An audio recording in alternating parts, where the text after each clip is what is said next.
제 나이 69, 아들 하나만 보고 살아온 세월이었습니다. 먼저 간 남편의 빈자리를 느낄 새도 없이 시장 한 구석에서 작은 국밥집을 하며 악착같이 돈을 모았어요. 뜨거운 불 앞에서 땀 흘리고 무거운 뚝배기에 손목이 시큰거린 때마다 젖살도 안 빠진 아들 동택이의 얼굴을 떠올렸습니다. 이 아이만큼은 저처럼 고생시키지 않으리라, 남들 부럽지 않게 번듯하게 키워내리라 다짐했죠. 그런 제 아들이 하루는 퇴근하고 나서 저를 찾아와 머뭇거리며 입을 열었습니다. 어머니, 드릴 말씀이 있어요. 제 아들 동택이는 어릴 때부터 속 한 번 썩인 적 없는 착한 아이였습니다. 대학교를 졸업하고 번듯한 회사에 취직해서 제 월급으로 제 앞가림을 하는 것만으로도 저는 세상 모든 것을 다 가진 기분이었죠. 그런 아들이 무언가 큰 결심을 한 듯 비장한 얼굴로 앉아 있으니 덜컥 겁이 나면서도 한편으로는 좋은 예감이 들었습니다. 무슨 일이냐? 혹시 회사에서 안 좋은 일이라도 있었어? 아니요, 그런 건 아니고요.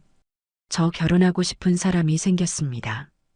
그 말을 듣는 순간 제 심장이 쿵 내려앉는 것 같았습니다. 놀라서가 아니에요. 드디어 올 것이 왔구나 하는 안도감과 기쁨 때문이었죠. 제 품 안에 아이 같기만 하던 아들이 어느새 자라 가정을 꾸릴 생각을 다하다니 대견하고 또 대견했습니다. 저는 애써 차분한 척하며 헛기침을 한번 하고 물었어요. 그래, 어떤 아가씨인데?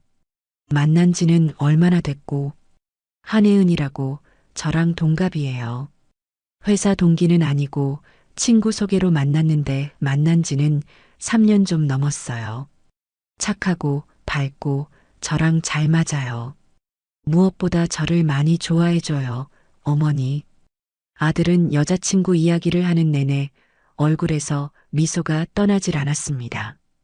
그 모습을 보니 제 마음도 따뜻해지는 것 같았어요.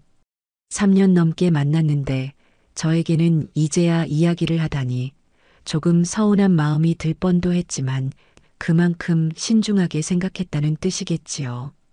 저는 고개를 끄덕였습니다. 잘 생각했다. 너도 이제 나이가 찼으니 짝을 만나야지. 그럼 언제 한번 집에 데리고 오너라. 밥 한번 먹자. 며칠 뒤 아들은 예은이라는 아가씨를 데리고 집에 왔습니다. 사진으로 본 것보다 훨씬 더 예쁘고 싹싹한 아가씨였어요. 어머니, 안녕하세요. 한혜은입니다. 라며 고개를 숙이는데 목소리도 참 맑았습니다. 제가 차린 소박한 저녁상 앞에서 맛있다며 복스럽게 먹는 모습을 보니 마음의 문이 활짝 열리는 기분이었습니다. 아들 녀석, 사람 보는 눈은 있구나 싶었죠. 식사를 마치고 과일을 내오자 예은 아가씨가 조심스럽게 말했습니다. 어머니, 저희 부모님께서 정식으로 한번 뵙고 싶어 하세요. 혹시 다음 주 주말에 시간 괜찮으실까요? 아이고, 그래야지. 내가 시간을 내야지. 장소는 어디로 하면 좋겠니? 저희 아빠가 좋은 곳으로 예약해 놓으신다고 하셨어요. 어머니는 편하게 몸만 오시면 돼요. 그렇게 상견례 날짜가 잡혔습니다. 저는 그날을 위해 미용실에 가서 몇 년 만에 머리도 하고 아들이 사준 옷 중에 가장 고운 것으로 골라 입었습니다. 혹여나 제가 부족해 보여서 제 아들이 무시당할까봐 없는 살림에도 최대한 격식을 차리려 애썼죠. 약속 장소는 시내에서 가장 비싸다는 한정식 집의 단독룸이었습니다. 저와 아들이 먼저 도착해 앉아 있는데 곧이어 사돈될 분들과 예은 아가씨가 들어왔어요. 안사돈은 머리부터 발끝까지 값비싼 옷과 장신구로 치장했고 바깥사돈 역시 누가 봐도 사업을 하는 사람처럼 풍채가 좋았습니다. 저는 자리에서 일어나 정중하게 인사를 건넸습니다. 안녕하십니까? 이렇게 좋은 자리를 마련해 주셔서 정말 감사합니다. 아이고 사부인, 말씀 편하게 하세요. 저희가 예은이한테 얘기는 많이 들었습니다. 동태기를 아주 훌륭하게 키우셨다고요. 바깥사돈의 말은 번지르르 했지만 저를 훑어보는 눈길에서는 은근한 무시가 느껴졌습니다. 마치 값을 매기듯 위아래로 훑어보는 그 시선이 참 불편했어요. 안사돈은 자리에 앉자마자 대뜸 말을 시작했습니다. 우리 예은이가 워낙 곱게만 자라서요. 집안일 같은 건 한 번도 해본 적이 없어요. 동태기가 옆에서 많이 도와줘야 할 거예요. 그렇죠, 사위. 아들은 멋쩍게 웃으며 네, 장모님.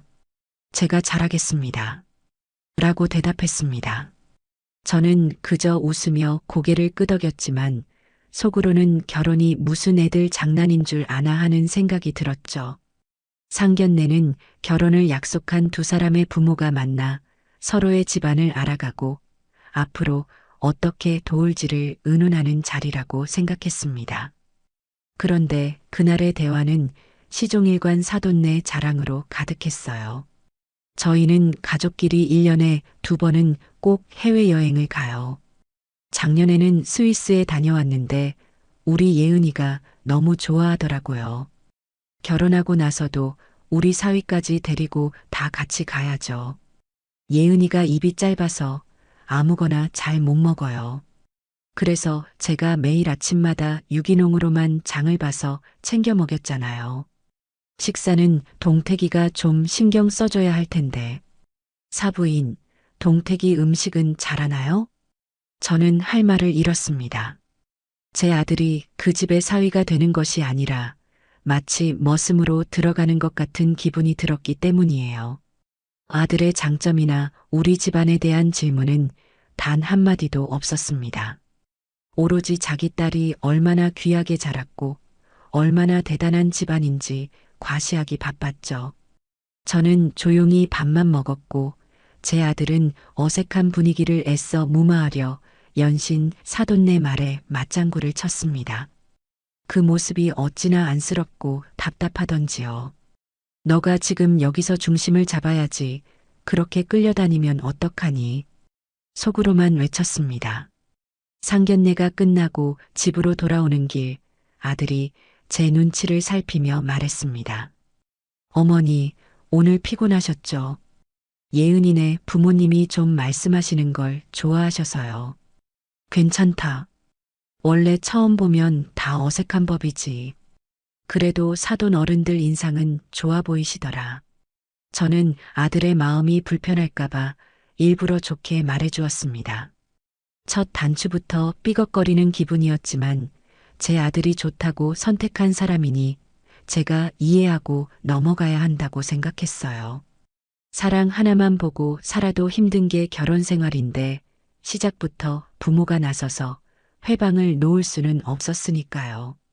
상견례가 끝나고 며칠 뒤 아들과 예은이가 신혼집 문제로 저를 찾아왔습니다.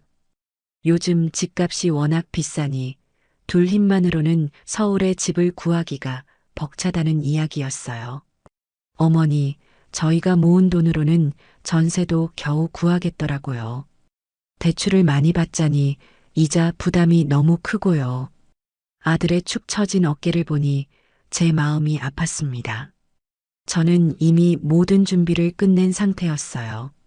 이 말을 기다리고 있었습니다. 저는 조용히 안방으로 들어가 장롱 깊숙한 곳에 숨겨두었던 통장 꾸러미를 꺼내왔습니다.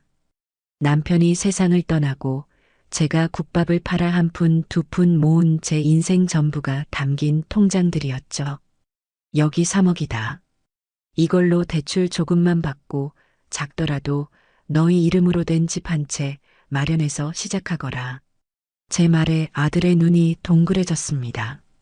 예은 아가씨 역시 믿기지 않는다는 표정으로 통장을 바라보았죠. 어머니, 이게 어떻게, 이걸 저희가 어떻게 받아요?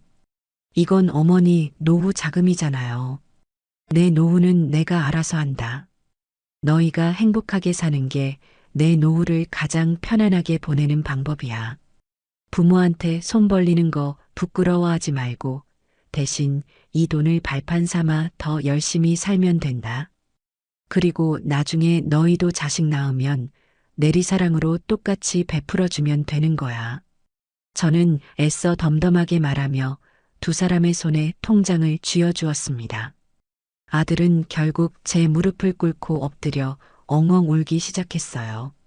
어머니, 감사합니다. 정말 감사합니다. 평생 이 은혜 잊지 않고 효도할게요. 라며 아이처럼 우는 아들을 보니 저도 눈시울이 뜨거워졌습니다. 예은 아가씨도 눈물을 글썽이며 제게 말했습니다. 어머니, 정말 뭐라고 감사의 말씀을 드려야 할지 모르겠어요. 저희가 정말 잘할게요. 평생 어머니 모시고 살겠습니다. 두 아이가 진심으로 고마워하는 모습을 보니 제 평생의 고생이 눈 녹듯 사라지는 기분이었습니다. 제 모든 것을 내어주어도 하나도 아깝지 않았어요. 그런데 그 순간 저는 보고야 말았습니다. 고개를 숙이고 우는 척하는 며느리의 입꼬리가 아주 미세하게 찰나의 순간이었지만 살짝 올라가는 것을요. 그리고 제 손을 잡은 그 손의 온기가 어딘지 모르게 차갑게 느껴졌습니다. 너무 예민한 탓이겠거니, 제가 사람을 오해하는 것이겠거니 생각하며 고개를 저었죠. 하지만 그날 밤 저는 잠을 이루지 못했습니다. 제 평생을 바친 돈을 내어준 후련함과 동시에 마음 한구석에서 스멀스멀 피어오르는 서늘한 불안감을 떨쳐낼 수가 없었어요. 그것이 앞으로 닥쳐올 거대한 폭풍의 아주 작은 전조였음을 그때의 저는 미처 알지 못했습니다. 아들 내외에게 제 평생을 바친 돈을 건네준 후 저는 이제 정말 결혼 준비가 순조롭게 진행될 줄로만 알았습니다. 제 아들이 사랑하는 여인과 함께 따뜻한 보금자리에서 새 출발을 한다는 생각에 며칠 동안은 국밥을 말면서도 콧노래가 절로 나왔지요. 하지만 그 평화는 그리 오래가지 않았습니다. 균열은 아주 사소하고 일상적인 부분에서부터 시작되었어요. 신혼집 계약을 마쳤다는 소식을 듣고 저는 다음은 당연히 집안을 채울 혼수를 함께 보러 가는 것이 순서라고 생각했습니다. 제가 살던 시절처럼 이불이며 그릇이며 하나하나 다 해줄 생각은 아니었어요. 요즘 젊은이들의 취향이 얼마나 확고한데요. 다만 어미된 도리로서 가전제품 하나라도 좋은 것으로 보태주고 싶었고 무엇보다 아들 내외가 살아갈 공간을 제 눈으로 직접 보며 함께 설레고 싶은 마음이었습니다.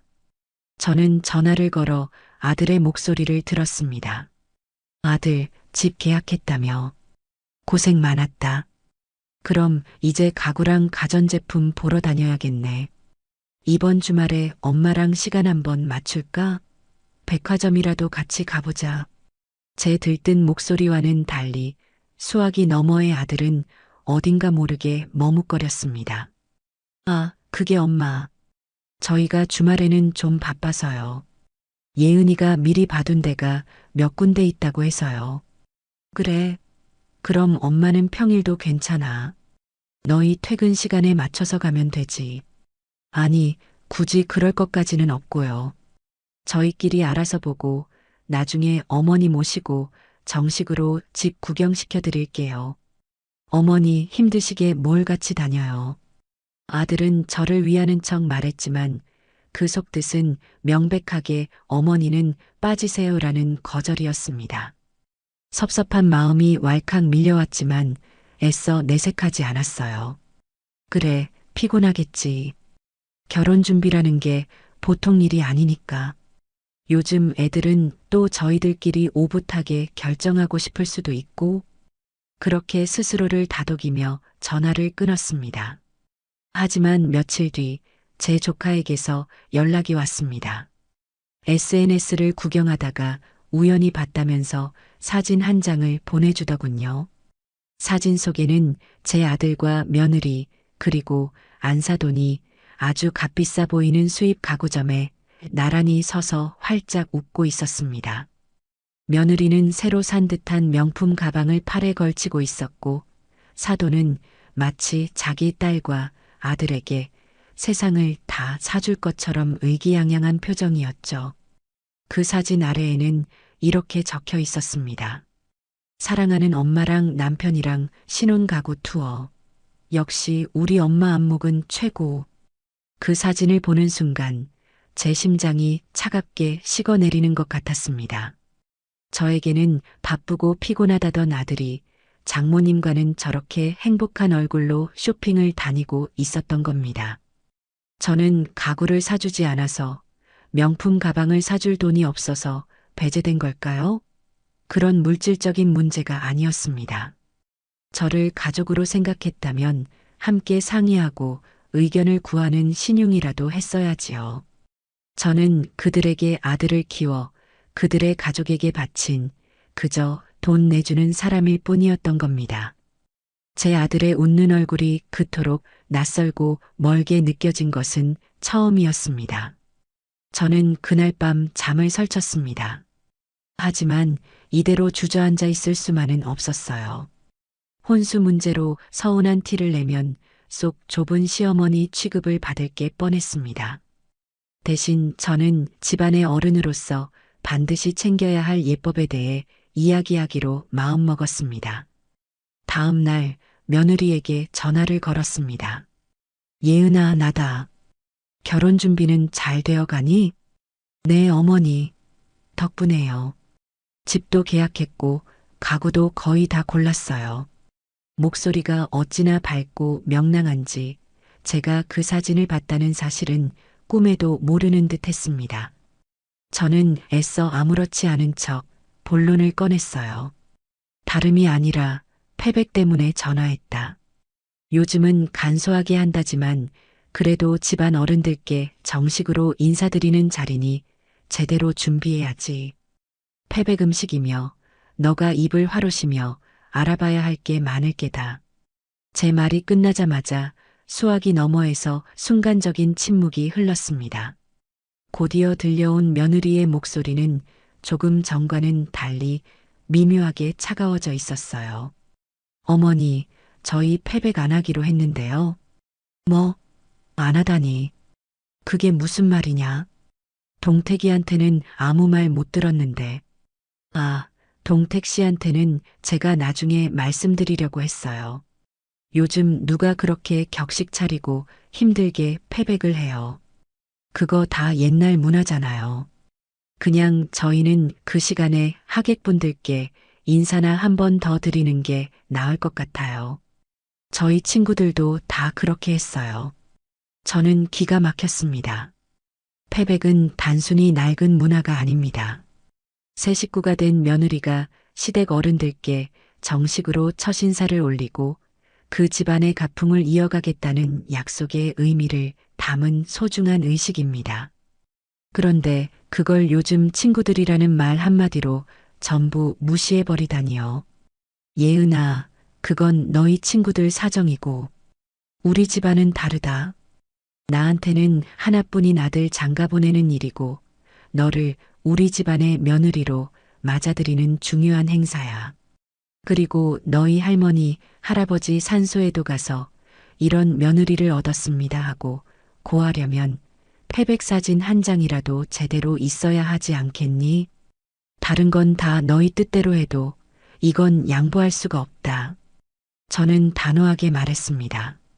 제 목소리가 워낙 완강했던지 며느리도 더는 반박하지 못하고 마지못해 대답하더군요. 네, 어머니께서 그렇게까지 원하시면 해야죠. 그럼 동택 씨랑 상의해서 다시 연락드릴게요. 전화는 그렇게 끊겼지만 저는 알고 있었습니다. 며느리가 진심으로 제 뜻을 받아들인 게 아니라는 것을요. 그저 귀찮은 일을 떠맡았다는 투였죠. 그날 저녁 아들에게서 전화가 왔습니다. 며느리에게 단단히 교육을 받은 모양이었어요. 엄마, 패백 꼭 해야겠어? 예은이가 많이 부담스러워해. 걔가 그런 거 한 번도 안 해봐서 잘 모르기도 하고 화록 그런 것도 너무 촌스럽다고 하고. 촌스럽다니. 이놈아, 그게 우리 전통 예복이다. 그리고 부담스러운 게 아니라 당연히 해야 할 도리야. 너는 서씨 집안의 장손이다. 뿌리를 잊으면 안 돼. 너가 중심을 잡고 예은이를 잘 설득해야지. 그렇게 내 안에 치마폭에 쌓여서 휘둘리면 어떡할 거냐.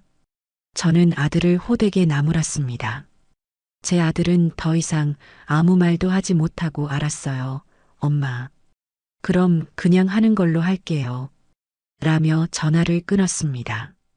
결국 패백은 진행하기로 했지만 그 과정에서 제 마음에는 이미 깊은 상처가 남았습니다. 며칠 뒤 패백 음식을 상의하기 위해 며느리와 함께 한복집에 들렀을 때였습니다. 며느리가 잠시 전화를 받으러 나간 사이 저는 한복집 사장님과 이야기를 나누고 있었죠. 그런데 문틈으로 며느리가 친구와 통화하는 목소리가 새어 들어왔습니다. 아, 몰라. 우리 시어머니는 무슨 사극시대에 사시는지 꼭 해야 한대. 촌스럽게 그런 걸 왜 하는지 모르겠어. 진짜 너무 옛날 뿐이라 말이 안 통해. 그냥 빨리 해치워버리고 싶다. 그 말을 듣는 순간 제 온몸의 피가 거꾸로 솟는 것 같았습니다. 제 앞에서는 온갖 착한 척, 순한 척은 다 하더니 뒤에서는 저를 이렇게 말 안 통하는 옛날 사람으로 취급하고 있었던 겁니다. 저는 문을 벌컥 열고 나가 쏘아붙이고 싶었지만 가까스로 이성을 붙잡았습니다. 여기서 소란을 피워봤자 결국 제 아들 얼굴에 침 뱉는 격이니까요. 저는 아무것도 못 들은 척 굳은 얼굴로 한복집을 나왔습니다. 차라리 제 뺨을 때렸다면 이토록 비참하지는 않았을 겁니다. 그렇게 우여곡절 끝에 결혼식 날이 밝았습니다. 저는 밤새 한숨도 자지 못했습니다.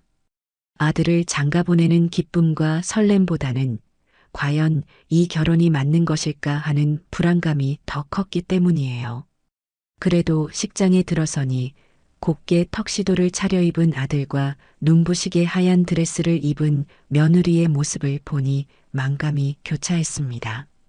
그래, 이제 와서 물을 수도 없는 일. 내가 더 마음을 넓게 갖고 품어주자. 내 아들이 행복하다면 그걸로 된 거지. 하지만 그런 제 다짐은 결혼식이 시작되자마자 산산조각이 났습니다.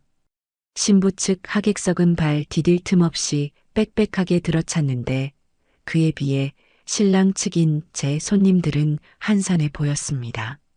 사돈네는 사업을 해서 아는 사람이 많다더니 정말 온갖 곳에 화환과 하객들로 인산인해를 이루더군요. 문제는 그들의 태도였습니다.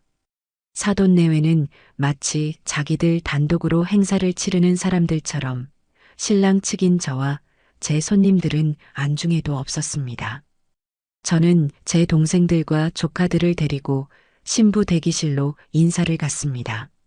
그런데 며느리는 자기 친구들과 사진 찍고 수다를 떠느라 저희가 들어선 것도 한참 뒤에야 알아차리더군요. 마지못해 인사를 받는 둥마는 둥하더니 다시 친구들과의 대화에 빠져들었습니다. 안사도는 옆에서 그런 딸을 흐뭇하게 바라보기만 할 뿐 시댁 식구들이 와 있는데도 아는 체도 하지 않았어요. 민망함에 얼굴이 화끈거렸습니다.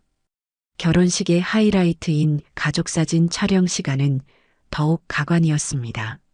사진사는 당연히 신부 측에서 고용한 사람이었고 그는 철저하게 신부 측 가족들을 중심으로 사진을 찍었습니다. 저희 가족은 그저 배경처럼 구석에 서 있어야 했죠. 자, 이번에는 신부님 친척분들 전부 나오세요. 라고 외치더니 수십 명의 사람들이 우르르 몰려나와 단상을 가득 채웠습니다. 그들이 사진을 찍는 동안 저와 제 몇 안 되는 가족들은 멀찍이서 구경만 해야 했어요. 한참이 지나서야 사진사가 마지못해 신랑 측 가족분들도 이쪽으로라고 말했지만 이미 분위기는 다 깨진 후였습니다. 저는 제 아들을 붙잡고 동태가 이게 대체 무슨 경우냐? 우리 손님들도 다 와 계시는데 이렇게 무시를 당해도 되는 거냐고 조용히 말했습니다. 제 아들은 어쩔 줄 몰라 하며 엄마 미안해. 내가 정신이 없어서 사진사분께 말씀드릴게. 라고 말했지만 그는 장인, 장모에게 이리저리 불려다니느라 제 곁에 있어주지 못했습니다. 저는 결국 식 내내 제대로 된 사진 한 장 찍지 못하고 마치 구경꾼처럼 겉돌아야 했습니다. 제 친구들과 친척들은 저를 위로하며 원래 요즘 결혼식이 다 저렇다더라. 신부 위주라서 라고 말했지만 저는 알고 있었습니다. 이건 단순히 신부 위주인 것의 문제가 아니라는 것을요. 이것은 한 집안에 대한 명백한 무시이자 너희는 우리와 격이 다르다는 오만한 과시였습니다. 화려한 결혼식장 한가운데서 저는 제 아들을 도둑맞은 어미처럼 처량하고 외로웠습니다. 그날 저는 아들의 결혼을 축복하는 대신 제 아들과의 관계가 앞으로 얼마나 험난할지를 예감하며 남몰래 눈물을 삼켜야 했습니다. 결혼식이라는 큰 행사를 치르고 나니 온몸의 기운이 쏙 빠져나가는 것 같았습니다. 몸도 마음도 지쳤지만 그래도 아들 내외가 공항에서 웃으며 손을 흔들던 모습을 떠올리면 피로가 조금은 가시는 듯 했어요. 신혼여행만큼은 세상의 모든 시름을 잊고 둘만의 행복한 시간을 보내고 오기를 저는 진심으로 기도했습니다. 일주일 뒤 시차 때문에 늦은 밤에 도착한다는 아들의 연락을 받고 저는 잠도 자지 않고 기다렸습니다. 피곤한 아이들이 집에 가서 바로 쉴 수 있도록 따뜻한 국이라도 한 속 끓여놓고 싶었기 때문이에요. 자정이 다 되어서야 현관문이 열리는 소리가 들렸고 아들 혼자 쭈뼛거리며 들어섰습니다. 저는 반가운 마음에 아이고 우리 아들. 어서 와라. 예은이는 어디 있고 피곤할 텐데 주차장에 있니? 라고 물으며 아들을 맞았습니다. 그런데 아들의 표정이 이상했습니다. 신혼여행을 다녀온 사람의 얼굴이라고는 믿기지 않을 만큼 어둡고 제 눈치를 살피며 무언가 큰 죄라도 지은 사람처럼 안절부절 못했죠. 엄마, 저기 예은이는 처가에 먼저 갔어요. 짐 정리할 것도 있고 해서. 그래, 그럴 수 있지. 피곤할 텐데 너도 얼른 들어와서 밥부터 먹어라. 공국 끓여놨다. 저는 아들을 식탁에 앉히고 밥을 차려주었습니다. 아들은 숟가락을 들 생각도 않고 제 눈치만 살폈습니다. 저는 가슴이 철렁 내려앉았어요. 혹시 여행 가서 둘이 크게 싸우기라도 한 걸까? 아니면 무슨 안 좋은 일이라도 있었던 걸까? 동태가 무슨 일 있니? 왜 그렇게 표정이 안 좋아? 예은이랑 다투기라도 한 거야? 제 질문에 아들은 한숨을 푹 쉬더니 아주 기어들어가는 목소리로 입을 열었습니다. 그 입에서 나온 말은 제 상상을 아득히 뛰어넘는 그야말로 청천벽력과도 같은 소리였습니다. 엄마 사실은 이번 신혼여행 저희 둘만 다녀온 게 아니에요. 뭐? 그게 무슨 소리야? 둘만 간 게 아니면 설마 친구들이라도 따라붙었니? 저는 대수롭지 않게 넘기려 했습니다. 하지만 아들은 고개를 저으며 차마 제 얼굴을 쳐다보지도 못하고 바닥만 내려다보며 말했습니다. 예은이네 부모님도 같이 가셨어요. 뭐라고? 순간 제 귀를 의심했습니다. 세상에, 제가 지금 잘못 들은 것이겠지요. 신혼여행에 사돈내외가 따라갔다고요? 제 머릿속이 하얗게 비는 것 같았습니다. 온몸에서 피가 빠져나가는 듯한 싸늘한 느낌과 함께 심장이 미친 듯이 방망이질 치기 시작했습니다. 너 지금 제정신으로 하는 소리냐? 신혼여행에 장인, 장모가 따라갔다는 게 대체 말이 되는 소리야. 저는 저도 모르게 언성을 높였습니다. 제 평생 아들에게 이렇게 소리를 질러본 것은 처음이었습니다. 제 아들은 겁을 먹은 아이처럼 어깨를 움츠리며 변명을 늘어놓기 시작했습니다.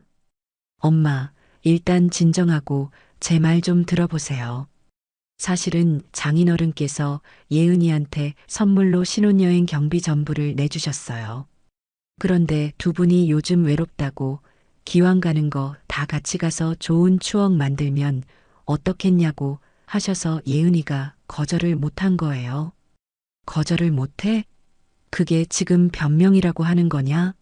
세상에 어떤 집안이 각 결혼한 아들 며느리의 첫날 밤, 첫 여행에 부모가 주렁주렁 따라붙어. 그건 상식 밖의 일이야. 요즘은 다들 그렇게 간대요, 엄마. 인터넷 찾아보니까 가족 신혼여행, 뭐 그런 것도 있더라고요. 저희만 유별난 거 아니에요. 장모님께서 워낙 저희를 예뻐해 주셔서 그런 건데 엄마가 너무 구시대적으로 생각하시는 거예요. 구시대적이라니요. 아들의 입에서 나온 구시대적이라는 단어가 비수처럼 제 가슴을 찔렀습니다. 부모 자식 간의 기본적인 도리와 예의를 지키라는 것이 구시대적인 발상이라는 말입니까? 저는 끓어오르는 분노를 참을 수가 없었습니다. 그때 아들의 주머니에서 요란하게 전화벨이 울렸습니다. 화면에 뜬 이름은 사랑하는 예은이었습니다. 아들이 허둥지둥 전화를 받자 스피커폰으로 설정된 것도 아닌데 며느리의 앙칼진 목소리가 제 귀에까지 선명하게 들려왔습니다. 자기야, 아직도 얘기 안 끝났어? 어머니한테 그냥 사실대로 말씀드리면 되지. 뭘 그렇게 붙잡혀 있어. 우리 엄마 아빠가 돈 내서 우리 좋은 구경 시켜주신다는데 어머니가 뭐라고 하실 건 없잖아. 빨리 끊고 이리 와. 엄마가 자기를 위해 과일 예쁘게 깎아 놓으셨어. 그 말을 듣는 순간 제 머릿속에 이성의 끈이 툭 하고 끊어지는 것 같았습니다. 저건 저 들으라고 일부러 하는 소리였습니다. 당신 아들은 이제 내 남자고 우리 가족이다.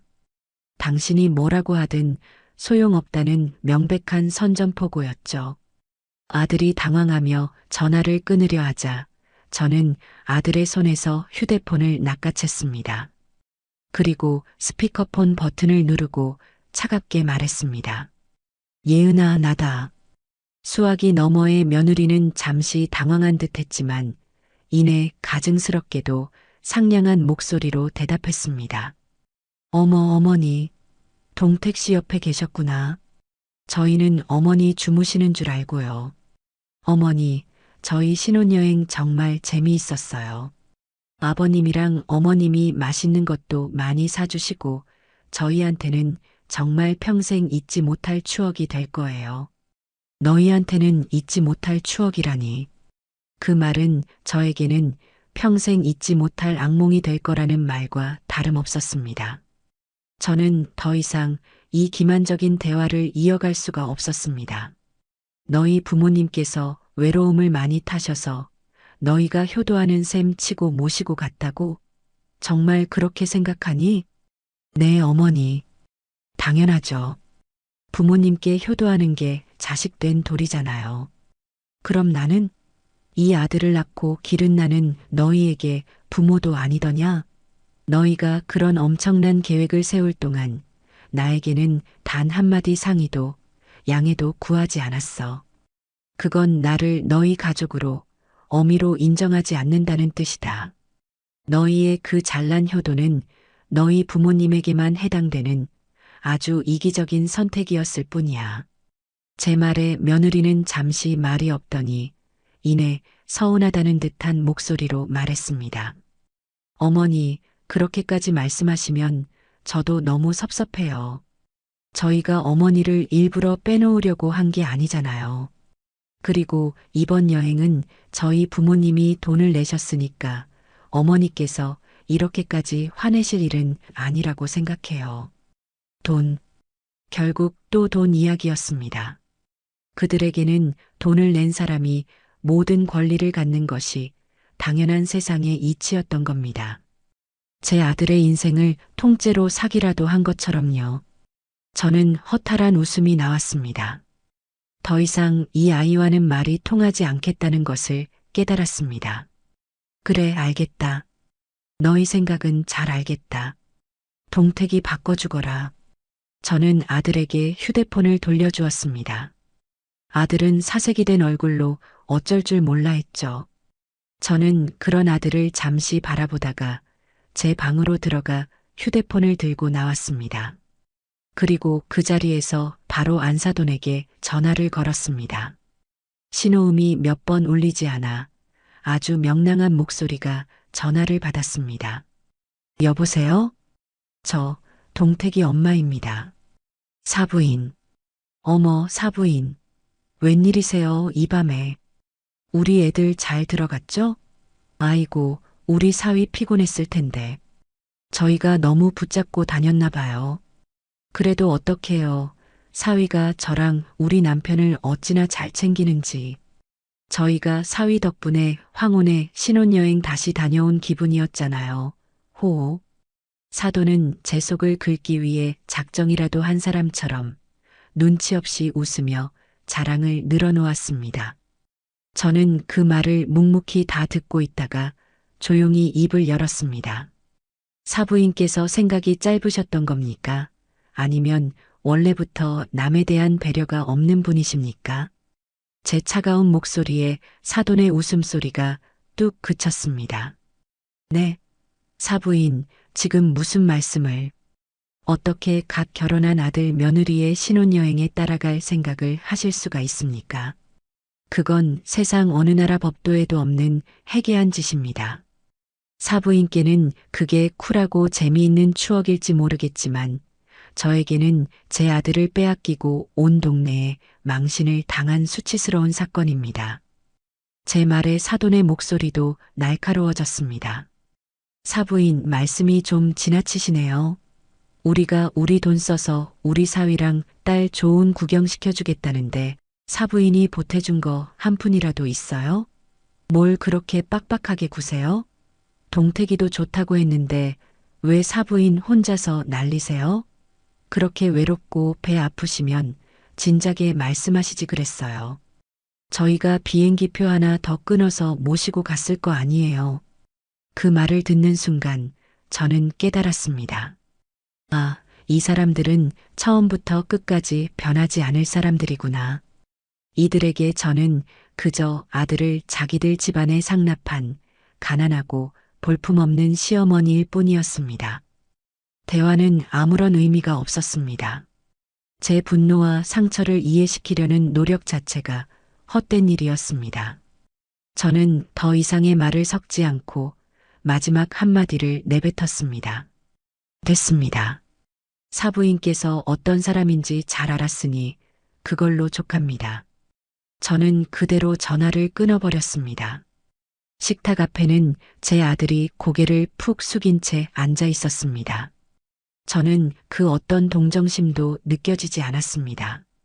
저를 이토록 비참하게 만든 건 사돈 내외나 며느리가 아니라 바로 제 아들의 우유부단함과 어리석은 선택이었으니까요.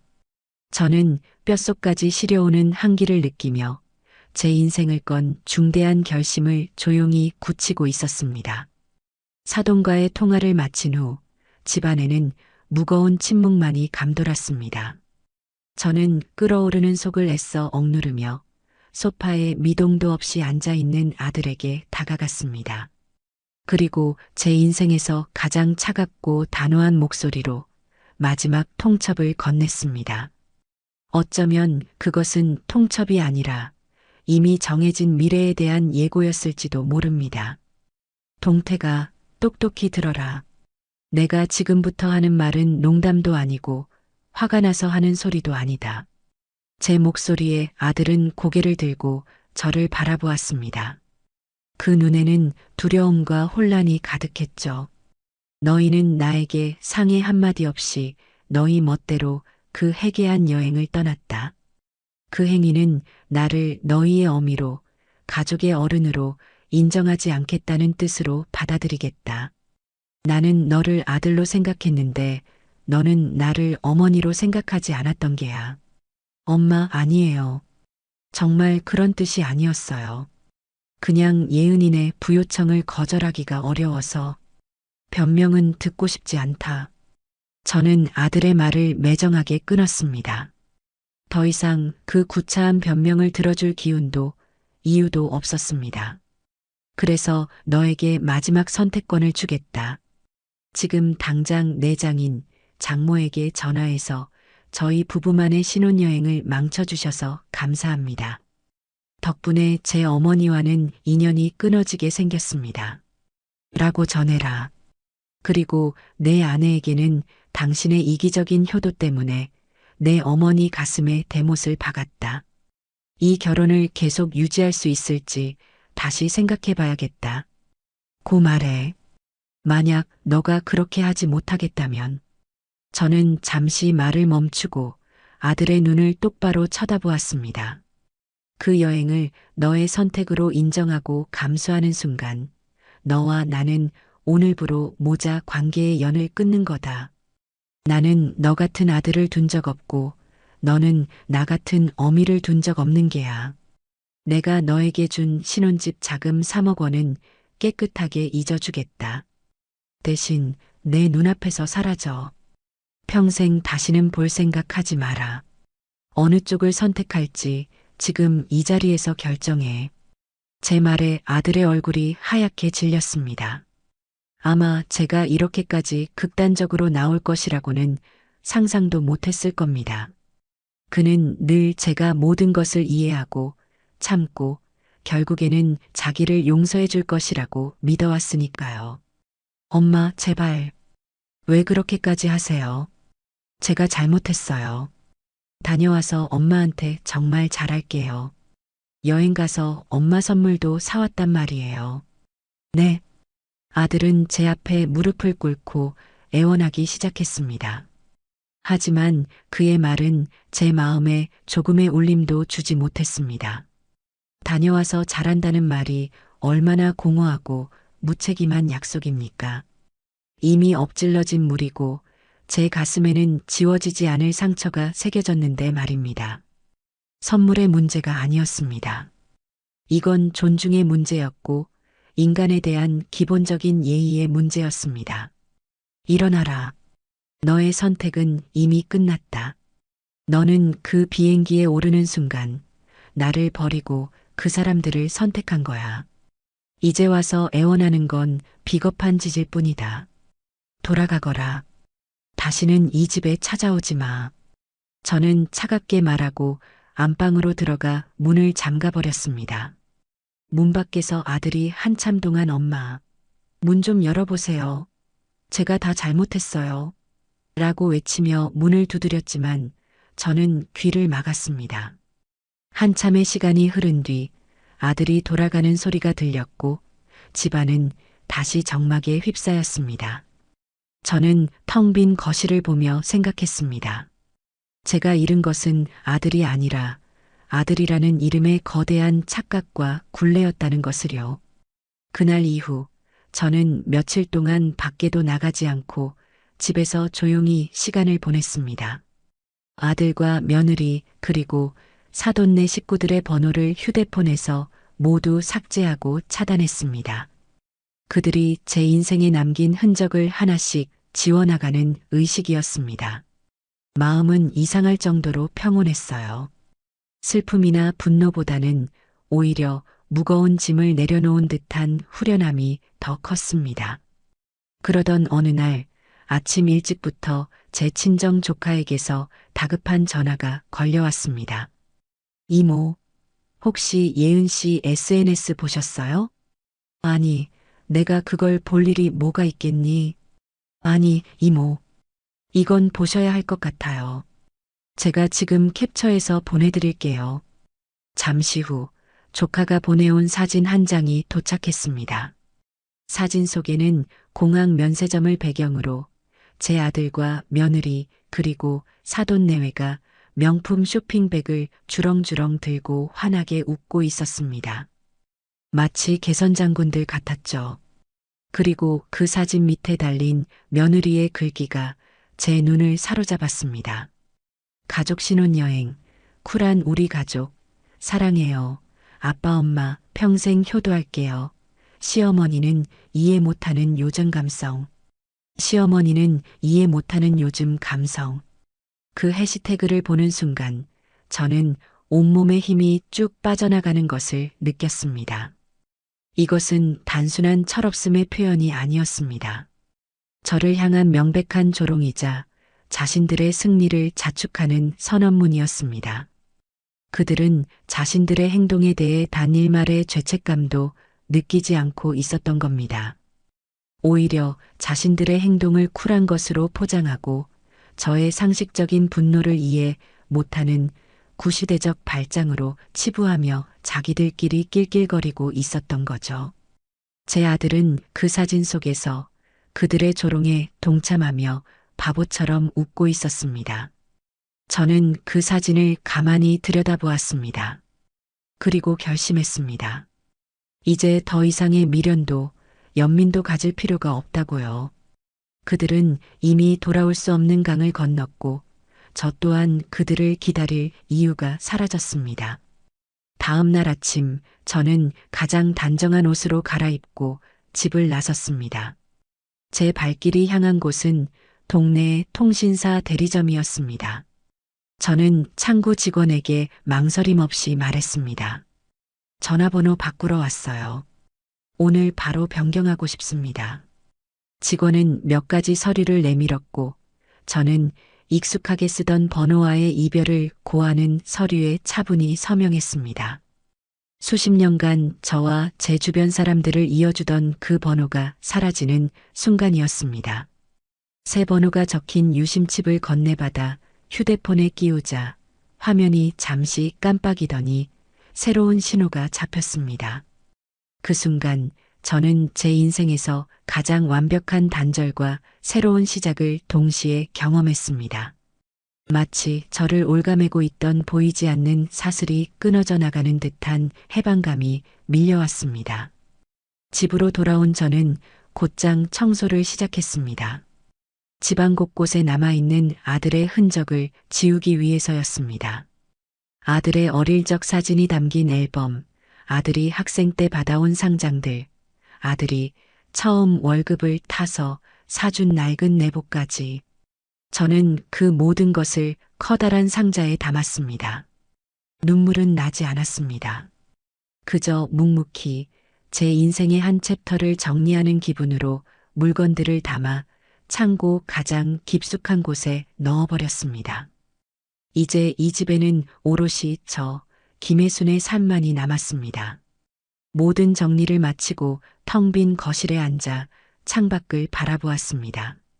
시끄럽게 울어대던 매미 소리도 잦아들고 어느새 하늘에는 저녁 노을이 붉게 물들고 있었습니다. 저는 앞으로 혼자 살아가야 할 날들이 두렵지 않았습니다. 오히려 기대가 되었습니다. 아들을 위해 희생하고 헌신했던 지난 세월에서 벗어나 이제는 온전히 저 자신을 위해 살아갈 수 있을 테니까요. 비록 그 대가로 아들을 잃었지만 어쩌면 저는 그보다 더 소중한 나 자신을 되찾은 것인지도 모릅니다. 그날 저는 아주 오랜만에 깊고 평온한 잠에 빠져들 수 있었습니다. 그 어떤 악몽도 저를 찾아오지 않는 고요하고 완전한 밤이었습니다.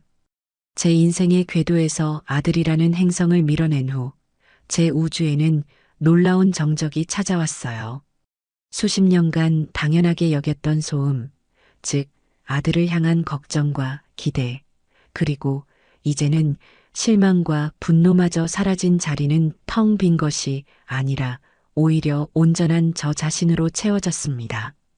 아침에 눈을 뜨면 더 이상 누군가를 위해 밥을 지어야 한다는 의무감 대신 창밖으로 들어오는 햇살의 온도를 느끼며 하루를 시작할 여유가 생겼죠.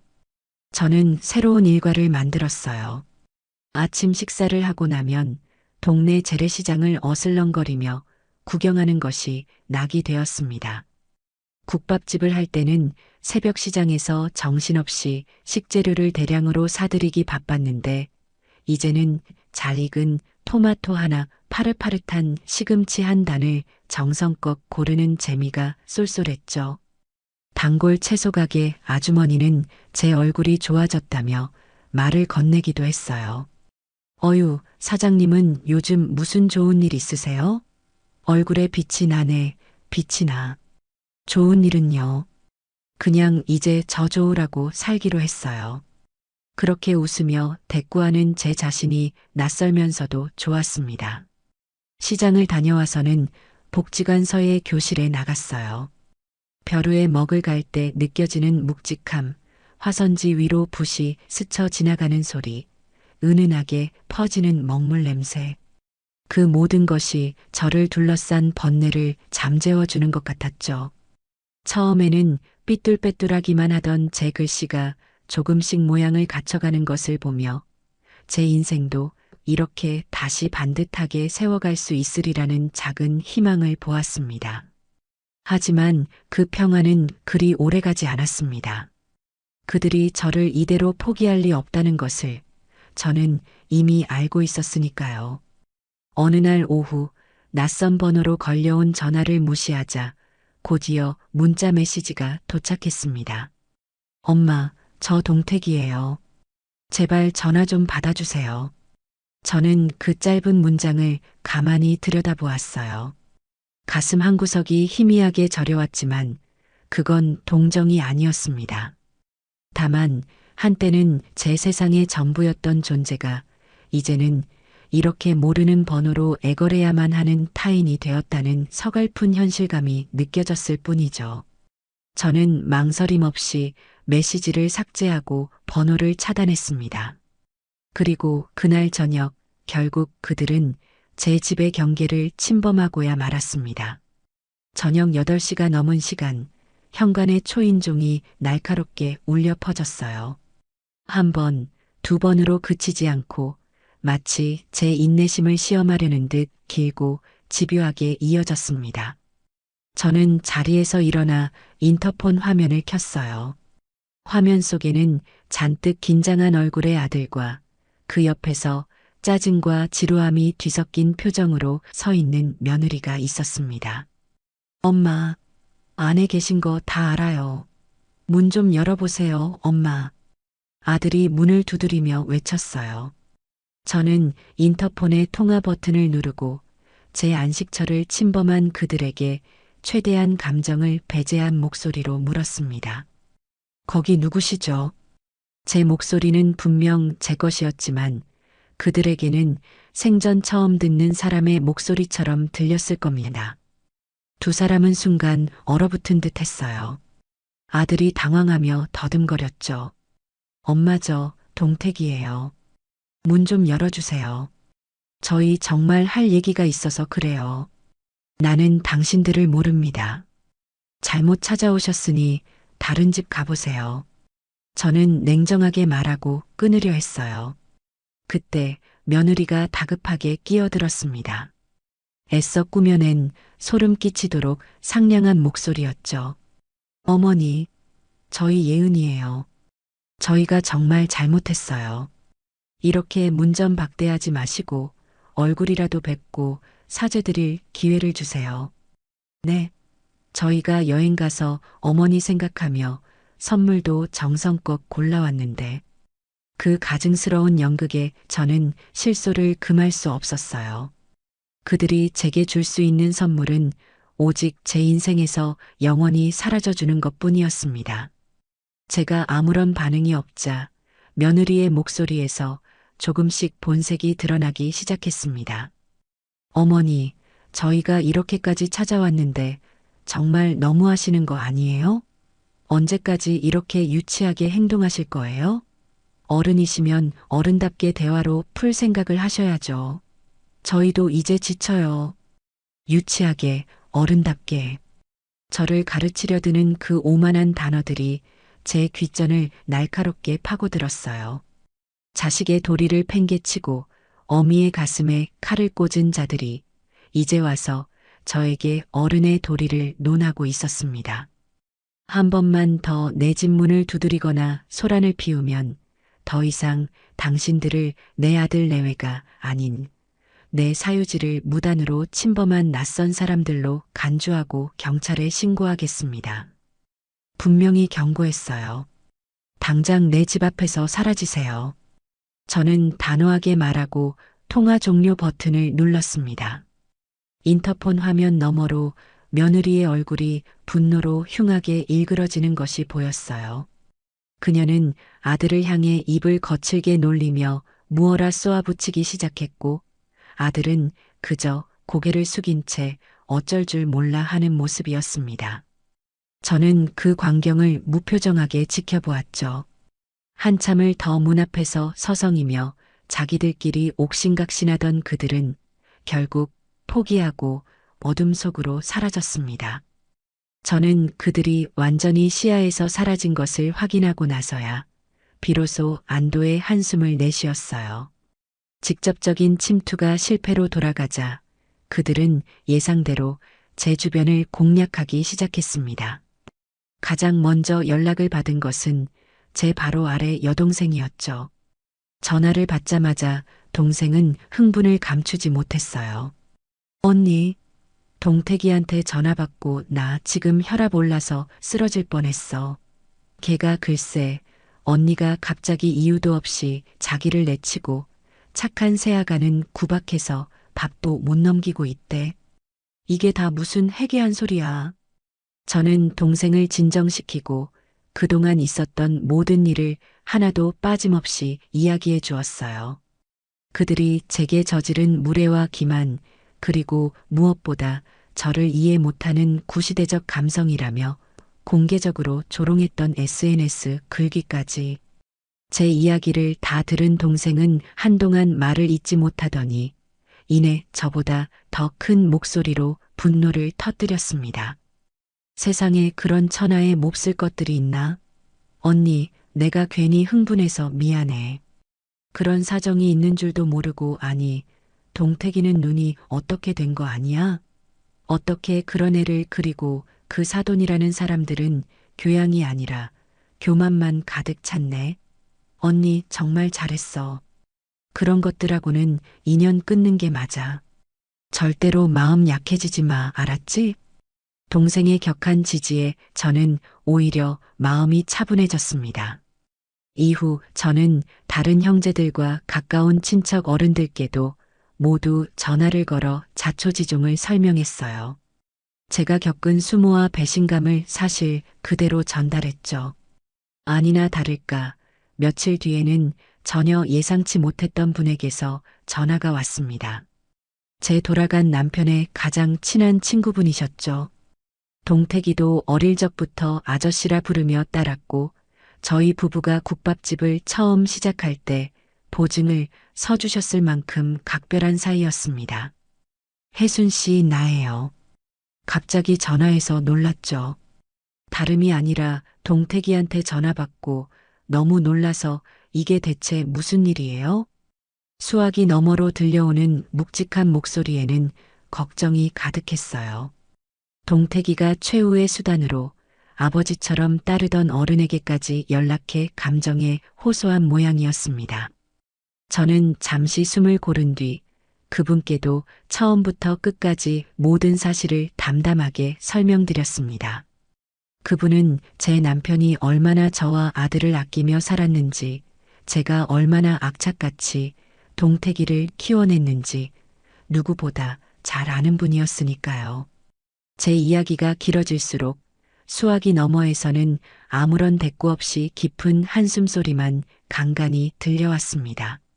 모든 이야기를 마쳤을 때 저는 마지막으로 이렇게 덧붙였어요.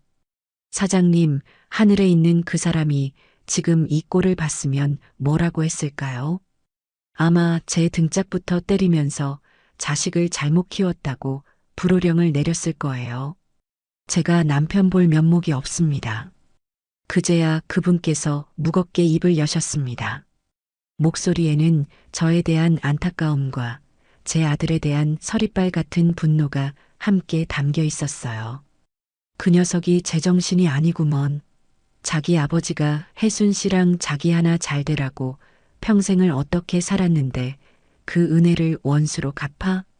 혜순 씨, 당신 잘못 아니에요. 당신은 할 만큼 했어. 아니, 넘치도록 했지. 자식놈이 스스로 사람 되기를 포기한 걸 어떡해. 친구를 먼저 보낸 오랜 슬픔과 친구의 아들에 대한 깊은 실망감이 느껴지는 목소리였습니다. 혜순 씨 결정이 100번, 1000번 오라요. 그런 놈은 자식 아니라 원수지. 내가 조만간 그놈 만나면 다리 몽둥이를 부러뜨려 놓을 테니 절대 마음 약해지면 안 돼요. 하늘에 있는 내 친구도 당신 편일 거야. 부디 마음 단단히 먹어요. 죽은 남편의 가장 가까운 친구, 어쩌면 아들에게 아버지나 다름없었던 어른의 지지까지 얻게 되자 제 마음속에 남아있던 마지막 한 조각의 망설임마저 완전히 사라졌어요. 제 주변의 모든 사람들이 저의 방패가 되어 주었습니다. 그렇게 저는 제 삶의 영토에서 그들을 완벽하게 몰아내고 그 누구도 넘볼 수 없는 견고한 성벽을 쌓아 올렸습니다. 그들과의 소란이 잦아들고 제 삶은 마치 잔잔한 호수와 같은 평온을 되찾았어요. 저는 서예 교실에 더욱 재미를 붙였고 난생 처음으로 저 자신을 위한 옷을 사기도 했습니다. 화려하지는 않지만 제 마음에 쏙 드는 고운색의 스카프를 목에 두르고 거울 앞에 섰을 때 저는 낯선 제 모습에서 희미한 설렘을 느꼈죠. 그러던 어느 초여름의 오후였습니다. 우편함을 확인하러 나갔다가 제 이름으로 온 우편물들 사이에 끼어 있는 낯선 봉투 하나를 발견했어요.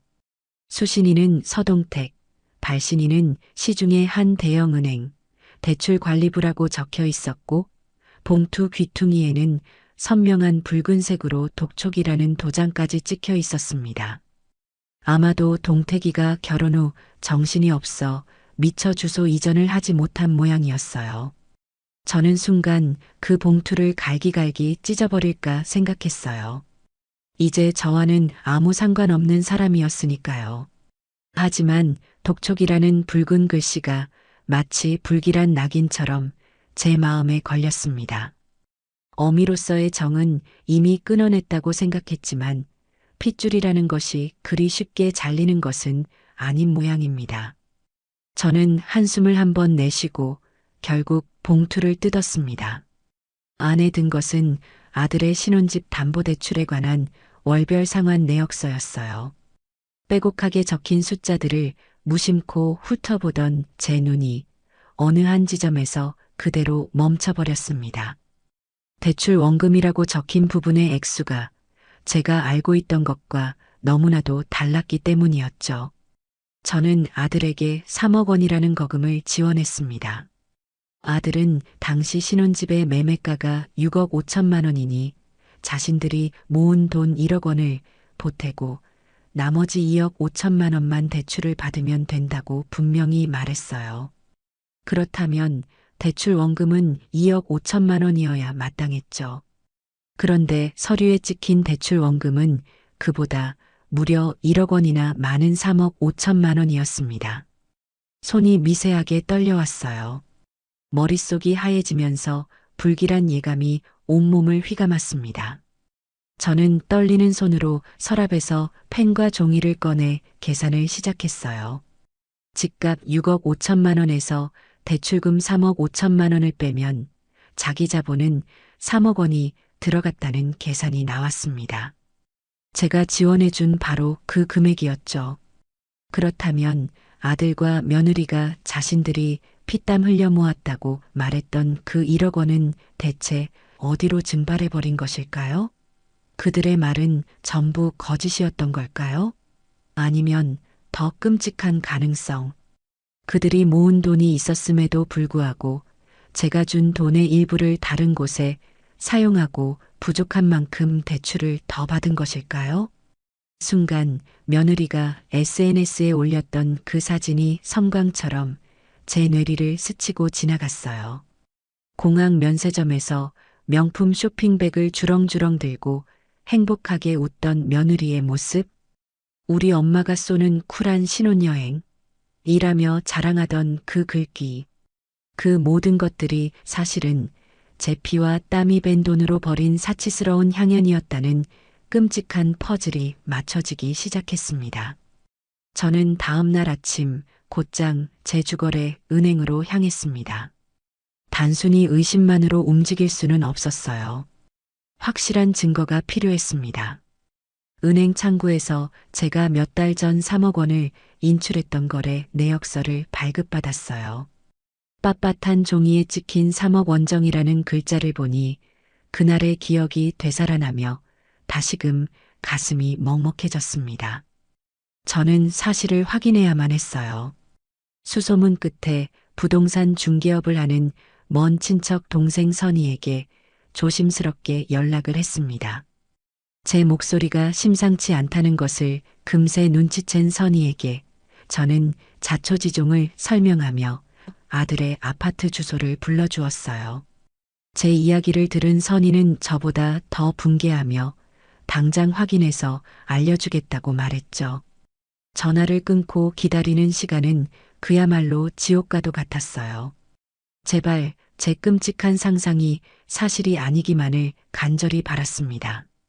차라리 아들이 사업에 실패해서 돈을 날렸다고 한다면 이해할 수 있을지도 몰라요. 하지만 저를 속이고 그 돈으로 자기들의 사치와 유흥을 즐겼다는 것은 용납할 수 있는 차원의 문제가 아니었습니다. 얼마 지나지 않아 선희에게서 다시 전화가 걸려왔어요. 그녀의 목소리는 조심스러웠지만 그 내용은 제 심장을 도려내는 것처럼 아팠습니다. 언니, 아무래도 언니 생각이 맞는 것 같아요. 제가 확인해 보니 동택인의 아파트 매매가는 정확히 6억 5천만 원이 맞고요. 등기부등본을 떼어보니 은행에 설정된 채권 최고액이 4억 5,500만 원으로 되어 있어요. 이걸 역으로 계산해 보면 실제 대출 원금은 3억 5천만 원이 맞아요. 선의의 확인 사살에 저는 더 이상 아무 말도 할 수가 없었어요. 수화기를 든 손이 힘없이 떨어졌습니다. 이제 모든 것이 명백해졌어요. 아들과 며느리는 저에게 1억 원을 모았다고 거짓말을 했고 제가 준 3억 원 중에서 5천만 원을 빼돌렸습니다. 그리고 그 돈으로 명품을 사고 사돈네 식구들과 함께 호화로운 여행을 다녀왔던 겁니다. 부족한 집값은 고스란히 대출로 메꾸었고요. 그들이 저지른 짓은 단순한 배신을 넘어선 명백한 사기였습니다. 제 평생의 노고와 희생에 대한 악랄한 기만이었죠. 저는 눈을 감았어요. 그러자 제 지난 세월이 주마등처럼 스쳐 지나갔습니다. 남편을 일찍 여의고 어린 아들을 먹여 살리기 위해 새벽 4시면 일어나 국밥집으로 향하던 제 젊은 날이 떠올랐습니다. 뜨거운 뚝배기에 손을 대어 화상 자국이 흉터로 남고 무거운 그릇을 나르느라 손목이 시큰거려 잠 못 이루던 밤들이 스쳐 지나갔죠. 제 옷 한 벌, 제 신발 한 켤레 사는 돈이 아까워 10년 넘게 같은 옷을 기워 입으면서도 아들 통장에 한 푼이라도 더 넣어주며 행복해했던 제 모습이 보였어요. 그 5천만 원은 저에게 그냥 돈이 아니었습니다. 그것은 제 청춘이었고 제 눈물이었으며 제 희생 그 자체였습니다. 제 잠 못 이룬 밤들과 달아빠진 제 손마디와 기워 입은 제 옷가지들이었습니다. 그런데 그들은 제 삶을 통째로 훔쳐다가 자신들의 한순간 쾌락을 위해 탕진해버린 것입니다. 저는 자리에서 벌떡 일어났습니다. 눈물은 나오지 않았어요. 대신 제 안에서 차가운 분노가 활화산처럼 끓어오르기 시작했습니다. 이대로 넘어갈 수는 없었어요. 절대로. 저를 이토록 비참하게 만든 대가를 반드시 치르게 해야만 했습니다. 저는 아들의 대출 상환 내역서와 선희가 보내준 부동산 관련 서류들, 그리고 제가 은행에서 발급받은 3억 원 인출 내역서를 한치의 오차도 없이 정리했어요. 그리고 그것을 투명한 파일에 넣어 식탁 위에 올려두었습니다. 이제 제가 할 일은 단 하나였습니다. 그들이 제 발로 이곳을 다시 찾아오게 만드는 것. 그리고 그들의 추악한 민낯을 제 손으로 직접 벗겨내는 것이었죠. 그날 이후 제 마음속에서 아들이라는 존재는 완전히 죽었습니다. 제 앞에는 오직 제 피와 땀을 훔쳐간 파렴치한 도둑놈들과 그들에게 죗값을 치르게 해야 할 냉정한 채권자만이 존재할 뿐이었습니다. 제가 모든 진실을 알게 되었다는 사실을 그들이 눈치채는 데는 그리 오랜 시간이 걸리지 않았어요. 아마도 은행에서 발송된 대출 관련 우편물이 반송되었다는 연락을 받았겠지요. 며칠 뒤 주말 저녁이었습니다. 저는 마치 전쟁을 앞둔 장수처럼 모든 준비를 마치고 거실에 앉아 조용히 그들을 기다리고 있었습니다. 저는 그날 일부러 몸에 잘 맞는 검은색 정장을 꺼내 입었어요. 화려하지는 않지만 누구에게도 얕보이지 않을 단단함이 느껴지는 옷이었습니다.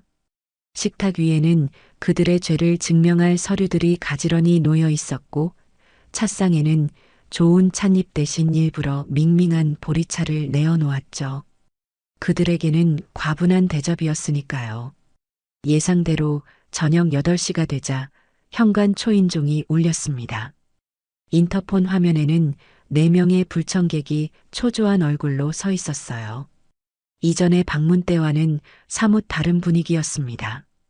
그들의 얼굴에는 당당함 대신 무언가에 쫓기는 듯한 불안감이 역력했습니다.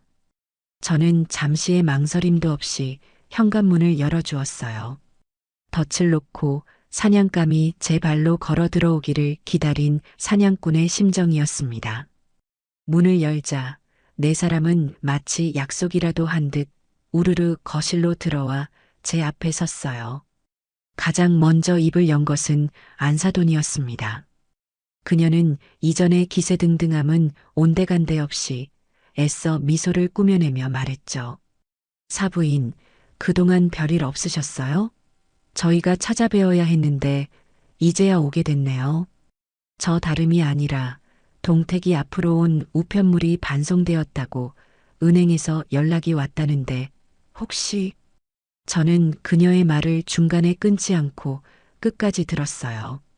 그리고는 아무 말 없이 식탁을 턱짓으로 가리켰습니다. 식탁 위에 놓인 서류들을 발견한 아들과 며느리의 얼굴이 순간 잿빛으로 변했어요. 사돈 내외 역시 서류의 내용을 확인하고는 당황한 기색을 감추지 못했죠. 바깥 사돈이 헛기침을 한번 하더니 애써 태연한 척하며 말했습니다. 허허, 이게 다 무슨 서류들입니까? 사부인, 무슨 오해가 있으신 모양인데. 이건 다 젊은 애들이 알아서 처리한 일이라 저희는 잘. 오해라고요? 저는 자리에서 일어나 그들에게 천천히 다가갔습니다. 제 목소리는 얼음장처럼 차가웠어요. 여기 있는 모든 것은 명백한 사실입니다. 오해는 당신들이 하고 있는 것 같군요. 내가 아직도 당신들의 거짓말에 속아 넘어가는 눈먼 늙은이일 거라는 그런 오해 말입니다. 제 서늘한 기세에 4사람은 순간 아무 말도 하지 못했어요. 저는 테이블 위에 놓인 서류들을 하나씩 손가락으로 짚어가며 검사가 죄인에게 죄목을 읊어주듯 차분하게 말하기 시작했습니다. 내가 내 아들의 보금자리를 위해 지원한 돈 3억 원. 이 돈은 내 평생을 바친 내 피와 땀입니다. 그런데 당신들은 이 돈의 일부를 빼돌렸더군요. 저는 대출 서류를 들어보였어요. 집값은 6억 5천인데 대출이 3억 5천. 내 돈 3억을 고스란히 쓰고도 대출이 이렇게나 많다는 건 당신들이 모았다는 1억 원이 거짓말이거나 혹은 내 돈에 손을 댔다는 뜻이지요. 어느 쪽입니까? 며느리가 다급하게 끼어들었어요. 어머니, 오해세요. 그 돈은 집 사고 남은 게 아니라 취등록세나 인테리어 비용처럼 추가로 들어간 돈이에요. 정말이에요. 그래요? 추가 비용이라. 저는 코웃음을 치며 제가 따로 정리해 놓은 A4 용지를 꺼내 들었습니다. 거기에는 며느리의 SNS를 캡처한 사진들과 신혼여행 당시의 항공권 및 호텔 비용을 추산한 내역이 정리되어 있었죠.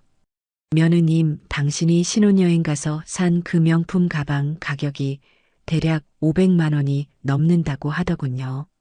그리고 당신네 네 식구가 다녀온 유럽 여행, 1등석 항공권에 5성급 호텔까지 최소 3천만 원은 좋게 들었을 겁니다. 그 외에 당신들이 산 가구며 전자제품들이며 참 이상하군요.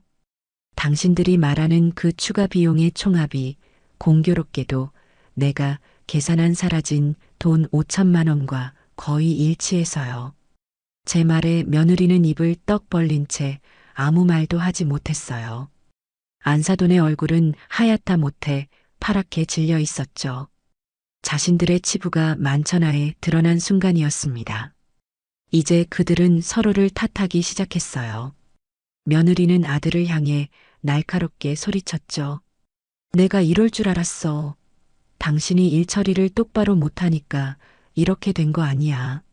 어머니 돈이면 더 조심했어야지. 사돈네 역시 제 아들을 경멸 어린 눈초리로 쳐다보았어요. 불과 몇 달 전까지만 해도 우리 사위라며 떠받들던 모습은 온데간데 없었습니다. 저는 그 추한 꼴을 가만히 지켜보다가 시종일관 고개를 숙이고 있던 제 아들을 향해 섰습니다. 서동택, 너에게 묻겠다.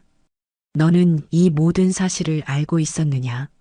내 어미의 등골을 빼먹는 이 모든 사기 행각에 너도 처음부터 동조했던 것이냐? 아들은 제 섰을 퍼런 기세에 고개도 들지 못하고 모기만 한 목소리로 중얼거렸어요. 죄송합니다, 엄마. 죄송하다는 말로 끝날 일이 아니다. 저는 그에게서 완전히 시선을 거두고 네 사람 모두를 향해 마지막 선언을 했습니다. 제 목소리에는 단 한치의 흔들림도 없었어요. 오늘 이 시간부로 나와 서동택의 모자 관계는 공식적으로 끝났습니다. 이제 우리 사이는 오직 채권자와 채무자 관계일 뿐이에요. 당신들이 내게서 훔쳐간 내 돈 5천만 원, 그리고 그 돈에 대한 법정이자 연 5%를 정확하게 계산해서 지금으로부터 1년 안에 내게 모두 갚으세요. 저는 미리 준비해둔 차용증 양식을 테이블 위에 던졌습니다. 일주일 안에 이 차용증을 작성해서 공증까지 받아 나에게 가져오세요. 만약 약속된 기한까지 돈을 갚지 않거나 차용증 작성을 거부할 경우 나는 당신들 두 사람을 사기 및 횡령 혐의로 형사 고소할 겁니다. 내 남은 인생 전부를 걸어서라도 당신들을 반드시 법의 심판대에 세울 테니 그리 아세요. 제 말은 단순한 협박이 아니었습니다. 그것은 제 모든 것을 건 약속이자 맹세였어요. 그들은 제 눈빛에서 그것이 진심이라는 것을 읽었을 겁니다. 그리고 여긴 내 집입니다. 저는 현관문을 활짝 열며 그들을 향해 손짓했어요. 이 집은 내 피와 땀으로 지은 내 성입니다. 더러운 발로 다시는 이곳을 더럽히지 마세요. 당장 내 집에서 모두 나가세요. 그 누구도 제게 변명하거나 애원하지 못했어요. 그들은 마치 패잔병처럼 아무런 말도 없이 서로의 눈치만 보며 주섬주섬 제 집을 빠져나갔습니다. 쿵 하고 현관문이 닫히고 저는 현관에 서서 잠금 장치를 2번, 3번 확인하고 빗장까지 걸어 잠갔습니다. 거실에 혼자 남은 저는 무너지거나 눈물을 흘리지 않았어요. 오히려 평생 느껴보지 못했던 해방감과 함께 제 안에 숨겨져 있던 강인한 저 자신을 비로소 마주할 수 있었습니다. 이제 복수의 서막이 올랐을 뿐이었습니다. 그들이 제 인생의 문 밖으로 완전히 사라진 후 제 세상에는 아주 오랜만에 고요한 아침이 찾아왔어요. 이전까지는 아들을 위해, 아들의 미래를 위해 살아야 한다는 강박이 새벽녘의 알람처럼 저를 깨웠다면 이제는 창틈으로 스며드는 부드러운 햇살과 지저귀는 새소리가 저의 기상을 도왔죠. 저는 더 이상 누군가를 위한 밥을 짓지 않았습니다. 대신 저를 위해 정성껏 원두를 갈아 커피를 내리고 갓 구운 토스트에 딸기잼을 듬뿍 발라 먹는 소박한 사치를 누렸어요. 그동안 나중에라며 마음속에만 담아두었던 일들을 하나씩 꺼내보기 시작했습니다. 가장 먼저 도전한 것은 도예였어요. 복지관 서예 교실 옆 공방에서 풍겨오던 흙냄새와 묵묵히 물레를 돌리던 사람들의 평화로운 모습이 늘 제 마음을 끌었거든요. 큰 용기를 내어 찾아간 공방에서 저는 제 인생 처음으로 차갑고 말랑한 흙덩이를 마주했습니다. 물레 위에 올린 흙은 제 마음처럼 따라주지 않았어요. 조금만 힘을 주면 못생기게 솟구쳐 올랐고 잠시만 한눈을 팔면 힘없이 주저앉아 버렸죠. 몇 번의 실패 끝에 흙탕물이 온몸에 튀고 땀범벅이 된 제 모습을 보며 허탈하게 웃는데 옆에서 저를 가르쳐 주시던 선생님이 다가와 제 손을 부드럽게 잡아주셨습니다. 어머님, 흙이라는 게 꼭 우리 마음 같아요. 조급해하면 엇나가고 너무 힘을 주면 상처가 나요. 중심을 단단히 잡고 일정한 속도로 꾸준히 어루만져줘야 비로소 자기가 가진 가장 예쁜 모양을 보여준답니다. 어머님 마음을 다독인다고 생각하고 천천히 해보세요.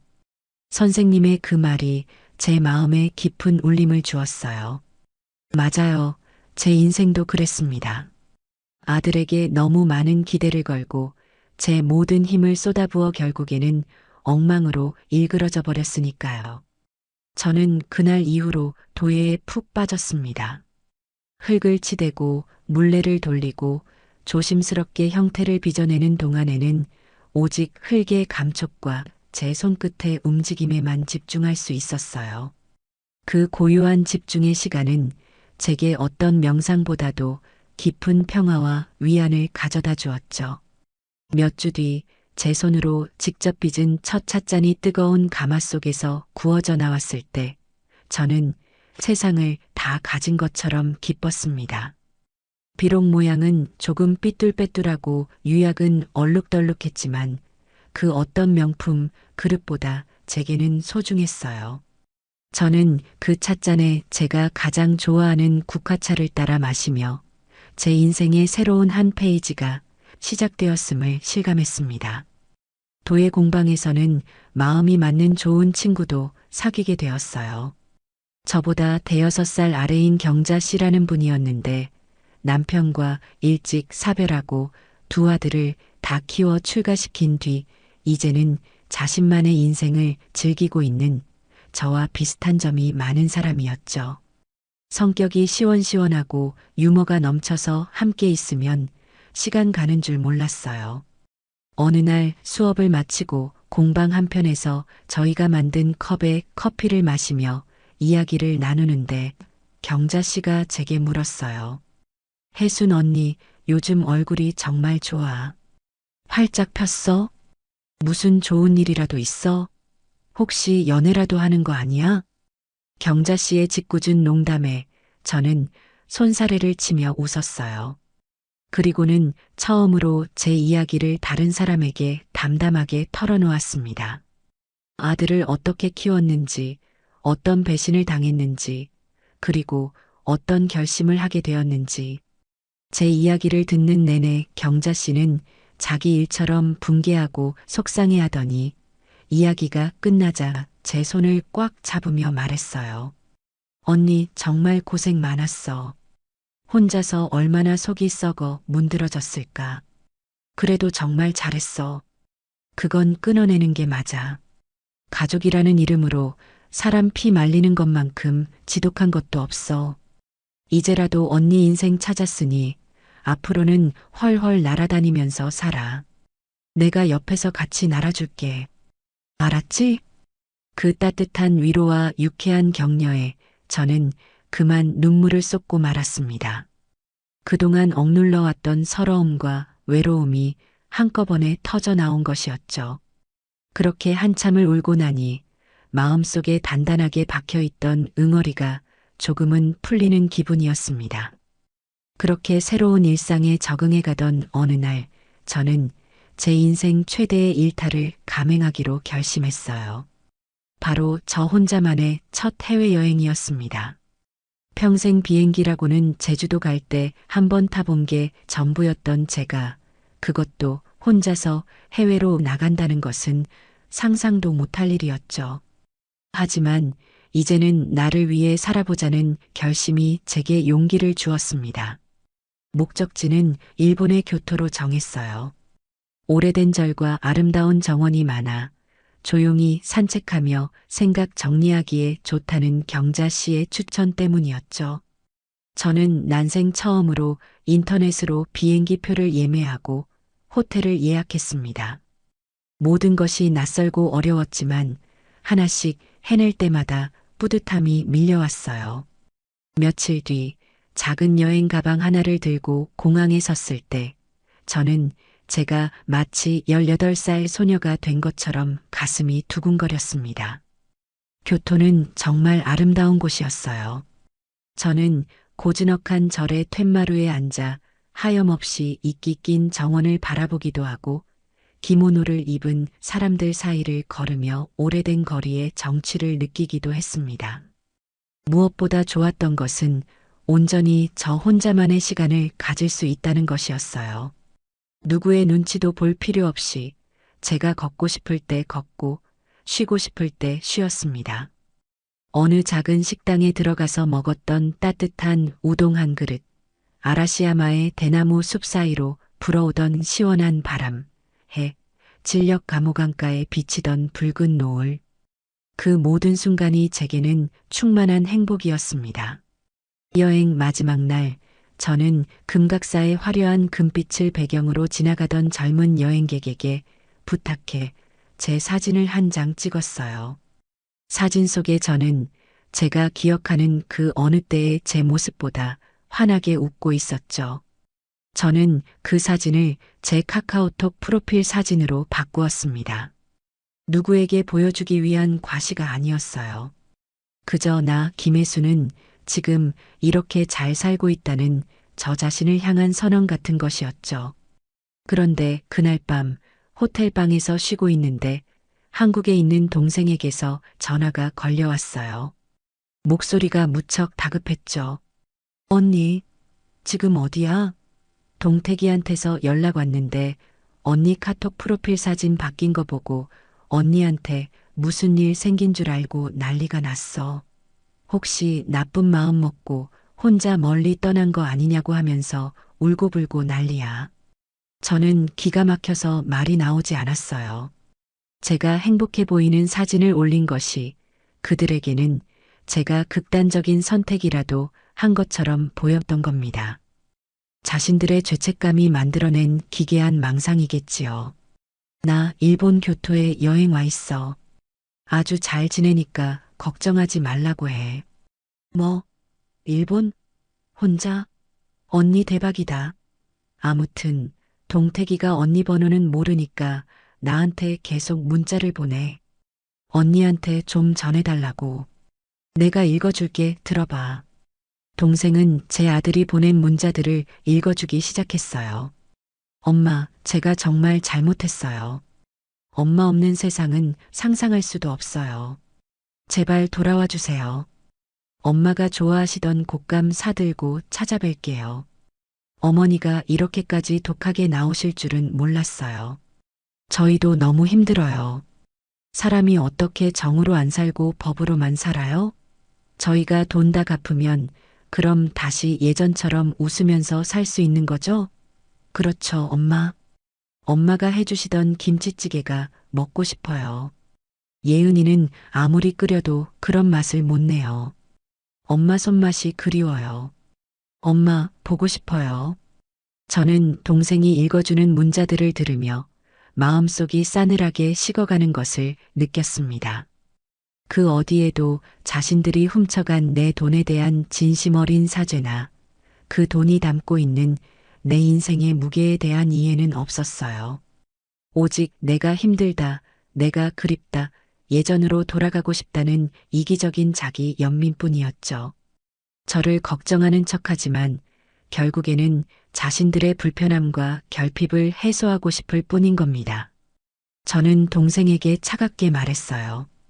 경자야, 그 아이에게 딱 한마디만 전해줘. 보고 싶다는 말 대신 약속한 차용증이나 공증 받아서 보내라고. 그리고 다시는 나한테 걔들 소식 전하지 마. 듣고 싶지 않아. 전화를 끊고 저는 교토의 야경이 내려다 보이는 창가에 섰습니다. 멀리서 반짝이는 불빛들을 보며 저는 다시 한번 다짐했어요. 절대로 흔들리지 않겠다고. 저들의 감성파리에 넘어가 또다시 과거의 굴레로 돌아가지는 않겠다고. 제 새로운 삶은 이제 막 시작되었고 저는 이 소중한 평화를 그 무엇과도 바꿀 생각이 없었습니다. 교토 여행은 제 인생의 분기점이 되어 주었어요. 그 여행을 통해 저는 온전히 혼자 힘으로도 세상을 살아갈 수 있고 그 안에서 충분히 행복을 찾을 수 있다는 자신감을 얻었죠. 한국으로 돌아온 후 저는 제 일상을 더욱 단단하고 풍요롭게 가꾸어 나갔습니다. 도예 공방과 하이킹 클럽 활동 외에도 시립 도서관에서 하는 고전 읽기 모임에 나갔어요. 젊은 시절 책 읽는 것을 좋아했지만 먹고 사느라 잊고 지냈던 즐거움을 다시 찾은 것이죠. 다양한 연령대의 사람들과 한 권의 책을 읽고 서로의 생각을 나누는 시간은 제 사고를 더욱 깊고 넓게 만들어 주었습니다. 제 삶이 그렇게 조용하고 평화롭게 흘러가는 동안 제가 애써 외면했던 그들의 세계는 서서히 그리고 확실하게 무너져 내리고 있었습니다. 제가 쏘아 올린 진실이라는 작은 공이 그들의 허영과 거짓으로 가득 찬 성을 파괴하는 거대한 포탄이 되어가고 있었죠. 제가 여행을 다녀오고 일주일쯤 지났을 때 동생에게서 연락이 왔어요. 아들 내외가 공증까지 마친 차용증을 들고 동생의 집으로 찾아왔다는 것이었죠. 저에게 직접 건네줄 용기는 없었던 모양입니다. 동생은 저와의 통화에서 그날의 상황을 아주 생생하게 전해주었어요. 언니, 걔들 꼴이 말이 아니더라. 동태기는 얼굴이 반쪽이 됐고 그 잘나신 며느리는 화장기 하나 없는 얼굴에 눈만 퀭하더다고. 나한테 차용증을 내미는데 손을 어찌나 떨던지. 내가 서류를 받아들고 내용을 꼼꼼히 확인하니까 둘 다 고개도 못 들고 바닥만 쳐다보고 있더라. 동생의 말에 따르면 그들은 차용증을 건네며 제발 저를 한 번만 만나게 해달라고 애원했다고 해요. 며느리는 급기야 무릎까지 꿇고 저희가 정말 죽을 죄를 지었어요. 이모님, 어머님 마음 풀리실 때까지 저희가 매일 찾아가서 빌게요. 한 번만 기회를 주세요. 라며 눈물을 펑펑 쏟았다고 합니다. 하지만 제 동생은 이미 그들의 위선적인 눈물을 신뢰하지 않았어요. 차갑게 그들을 내려다보며 말했다고 합니다. 이 서류는 내가 언니한테 잘 전달해주지. 하지만 명심해. 우리 언니는 당신들 때문에 평생 쌓아온 인생을 부정당했어. 그 상처가 돈 몇 푼 갚는다고, 눈물 몇 방울 흘린다고 사라질 것 같아? 당신들이 지금 흘리는 눈물이 악어의 눈물인지 진심인지 나는 관심 없어. 다만 한 가지는 확실히 해두지. 두 번 다시 우리 언니 앞에 나타나서 그 평화를 깨뜨리지 마. 이건 내 마지막 경고야. 동생은 그들을 문전박대하고 제게 차용증을 찍은 사진을 보내주었습니다. 채무자 서동택, 한혜은, 채권자 김혜순, 채무원금 5천만 원 정. 또박또박 적힌 글씨들을 보니 비로소 모든 것이 제자리로 돌아가고 있다는 안도감이 들었어요. 그것은 돈을 돌려받게 되었다는 기쁨이 아니었습니다. 그저 헝클어진 실타래 같던 관계가 법이라는 명확한 규칙 아래 정리되었다는 데서 오는 질서 정연한 평온함이었죠. 그 후 그들에 대한 소문은 친척들 사이에 삽시간에 퍼져나갔어요. 제가 일부러 떠들고 다닌 것이 아니었습니다. 원래 나쁜 소문은 날개가 달린 법이니까요. 특히 사돈네 집안에 대한 이야기는 온갖 살이부터 부풀려졌습니다. 사위 될 사람 어머니 돈을 뜯어서 자기들 호화 여행 경비로 썼다더라. 딸내미 명품 가방 사주려고 시어머니 노후 자금을 빼돌렸는데 딱 걸렸다더라 등등. 어느 날 먼 친척의 칠순 잔치에 갔을 때 저는 그 소문의 위력을 실감할 수 있었어요. 예전 같으면 저를 그저 아들 하나 보고 사는 딱한 과부 정도로 대하며 은근히 무시하던 친척들이 이제는 제게 다가와 위로와 격려를 건넸습니다. 한 아주머니는 제 손을 잡고 이렇게 말하더군요. 그동안 속 썩은 거 생각하면 정말 보살이십니다. 어떻게 그런 상식이 없는 집안하고 사돈을 맺다니. 이번에 쫑난 게 천만다행이지. 그 집 딸내미 소문이 안 좋아서 이제 또 시집 가기는 다 글렀다고 하더라고요. 자기들끼리 쿨한 가족인 척은 다 하더니 뚜껑을 열어보니 썩은 내만 진동하는 집안이었던 거죠. 저는 그저 씁쓸하게 웃어 보였습니다. 제가 원했던 것은 이런 시시콜콜한 이야깃거리가 아니었어요. 하지만 그들이 스스로 쌓아 올린 허영의 탑이 결국 자신들의 무게를 이기지 못하고 무너져 내리는 것을 막을 생각은 없었습니다. 그건 그들이 감당해야 할 당연한 죗값이었습니다. 사돈 내의 사회적 평판이 바닥을 치는 동안 아들 내외의 관계는 돌이킬 수 없이 망가지고 있었어요. 다시 동생을 통해 들려온 소식은 그야말로 막장 드라마의 한 장면 같았습니다. 언니 들었어? 동택이네 거의 매일같이 싸운대. 그 집 아랫집에 사는 사람이 우리 올케랑 같은 동네 반상회 회원인데 밤마다 고성이 오고 가서 시끄러워 죽겠다고 하소연하더래. 며느리는 너네 엄마 때문에 내 인생 망쳤다. 이 돈 내가 왜 갚아야 하냐. 고소리 지르고 동택이는 너랑 너네 부모님만 아니었으면 이런 일도 없었다. 다 너희 욕심 때문이야. 라고 맞받아친대. 사랑은 온데간데였고 서로 책임 전가하느라 아주 난리도 아니라고 하더라. 5천만 원이라는 빚은 그들의 빠듯한 살림에 거대한 족쇄가 되었을 겁니다. 할부로 산 비싼 가구와 자동차, 매달 갚아야 하는 거액의 대출이자 거기에 갑자기 추가된 5천만 원의 빚은 그들의 행복한 신혼이라는 환상을 유지시켜주던 마지막 금전적 여유마저 앗아갔을 테죠. 서로의 사랑과 신뢰가 아닌 돈과 허영 위에 세워졌던 그들의 관계는 돈이라는 압박 앞에서 속절없이 무너져 내리고 있었습니다. 차용증을 쓴 지 1년이라는 시간이 흘렀습니다. 저는 그동안 제 삶에 집중하며 그 일을 잊고 지냈어요. 하지만 그들에게서는 단 한 푼의 돈도 입금되지 않았습니다. 그동안 간간히 동생을 통해 조금만 더 기다려달라, 사정이 너무 어렵다는 식의 변명만 전해져 올 뿐이었죠. 저는 더 이상 기다려주지 않기로 했습니다. 그것은 그들에게 또 다른 기회를 주는 것이 아니라 제 삶에 불필요한 미련의 끈을 남겨두는 것과 같았으니까요. 저는 동네의 한 법무사 사무실을 찾아갔습니다. 젊고 똑똑해 보이는 법무사에게 저는 그동안의 사정을 설명하고 공증받은 차용증을 내밀었어요. 제 이야기를 다 들은 법무사는 혀를 내두르며 말했습니다. 어머님, 정말 대단하십니다. 보통 이런 경우 감정에 휩쓸려서 법적인 증거를 제대로 못 챙기시는데 차용증에 공증까지 받아두신 건 정말 잘하신 일입니다. 이 정도면 법적으로는 어머님께서 무조건 이기시는 싸움입니다.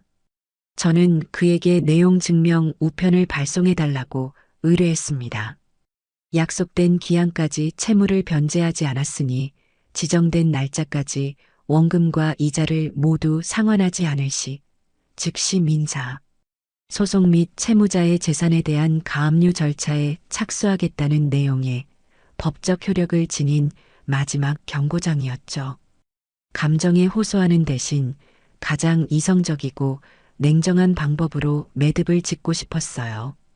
며칠 뒤 법무사로부터 내용 증명이 그들에게 성공적으로 전달되었다는 연락을 받았습니다. 이제 공은 다시 그들에게 넘어갔어요. 저는 제가 할 수 있는 모든 것을 했습니다. 이제 남은 것은 그들이 자신들의 행동에 대한 법적인 책임을 지는 것뿐이었습니다. 그날 밤 저는 오랜만에 두 다리를 쭉 뻗고 깊은 잠에 들 수 있었습니다. 제 마음속에는 더 이상 그들에 대한 분노나 미련이 남아있지 않았어요. 그저 해야 할 일을 마친 사람의 담담한 평온함만이 가득했습니다. 제가 보낸 내용 증명은 그들에게는 그야말로 피할 수 없는 최후 통첩이었을 겁니다. 그 우편물을 받고 며칠 뒤 제 통장으로 5천만 원이라는 돈이 한 번에 입금되었어요.